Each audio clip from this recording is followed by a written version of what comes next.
Howdy folks, how are we all doing today? Good evening. It is Tuesday, November 2nd, 2021, and I made a revisit over to the Stump Pass Beach State Park near Englewood, and noticeably as I was traversing through here, after getting out of work, I noticed that after these past few days, there's been a little bit of a change in some of the sort of like the beach morphology.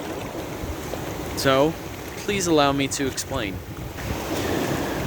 So you figure now, since it is indeed November, we're starting to get a bit closer to the winter season in the northern hemisphere, which is where we are. Now, this is what's fascinating right here. So like right now, what I'm walking on is normally where the water usually meets and swashes and it makes its way back. But you figure, since the past few days ago, when we had some really active water going on, it really altered the amount of sand that's on a beach. So you could say, like right now, what's really happening is sort of like a transition between the beach's morphology in the summer and then the beach's morphology towards the winter. So what's really going on is this. As it gets into the winter season, where the waves tend to be a bit more active because of some of the northern winds, it's actually allowing the finer sands to dissipate.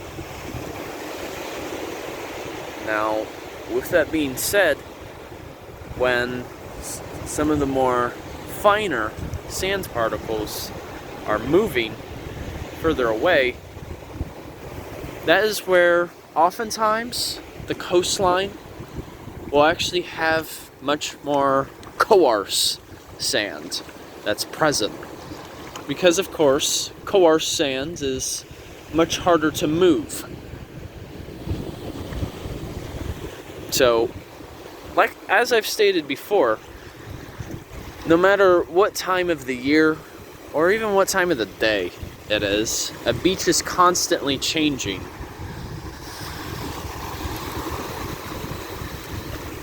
It is rather tranquil today too. And as I've mentioned in the past as well, you may notice that the water looks a bit more clearer. There's a reason for that. So basically, when the water really had a chance to move quite a bit, it actually allowed a lot of the finer particles to move away.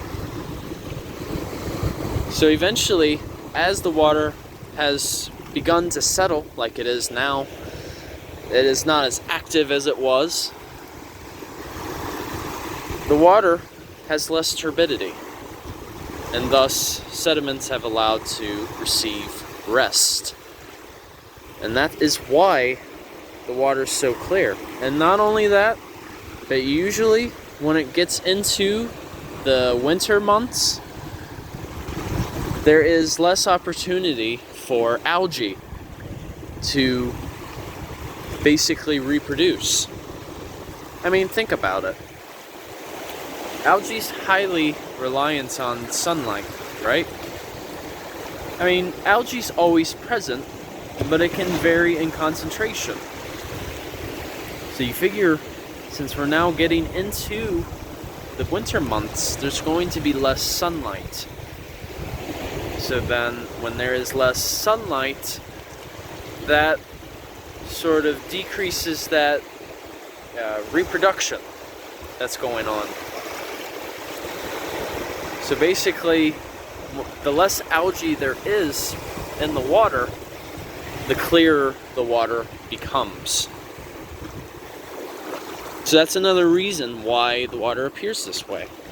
I mean, as I've stated before, it's impossible for an ocean to completely lack in algae, because obviously most algae is at the bottom of the food chain. That's how it all begins. And they're essentially the primary producers of our oceans. But what's neat too is if you look carefully, even in the sand, you can actually see those ripples. See that right there? Give me just a second. You see like the ripples? Well, that really is formed by the currents that come through here. So you figure usually what happens is at the top of a ripple, that's where you usually find more of your finer particles. But then towards the bottom, or even in between a ripple, that's where you'll start to see more of your coarse sediments, larger sized ones. And oftentimes ripples help indicate what the water has been doing too, you know, in terms of what direction the water's been going. So the sand, or should I say the mini rocks, can really tell you what has been happening here. And that, my friends, is really that key to interpretation. You know, you got to look at some of those abiotic factors of what's going on in an environment. And in case if any of you did not know what abiotic means or implies, it essentially describes, it could be a factor of any kind that is not necessarily living. So in this case, abiotic factors can include rocks, but yet they still play an essential role in our natural world.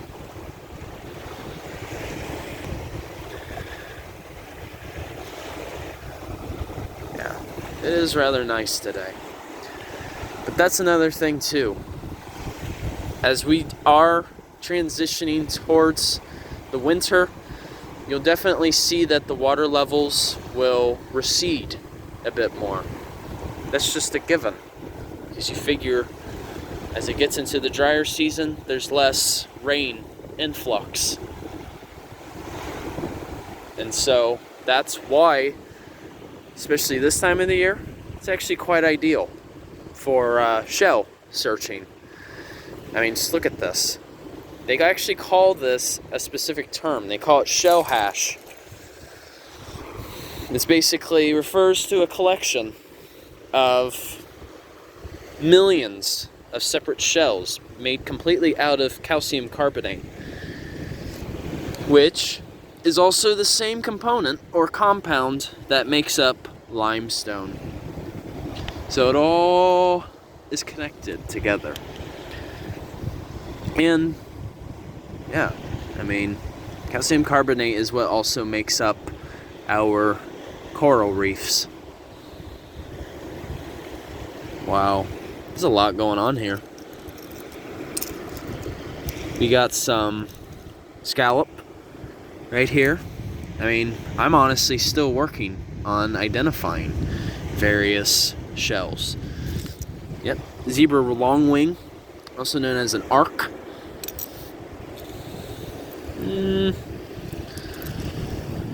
Let's see. I'm gonna try identifying one more. Oh, this could be a young version of an angel longwing. But yeah. Keep in mind, though, mates, if any of you are traveling down here and are basically searching for shells, most areas actually consider it illegal to actually take those types of resources and fly them out. point in fact, that was a thing when I was in Costa Rica. Like, there were plenty of specimens that I wanted to take with me in the form of shells.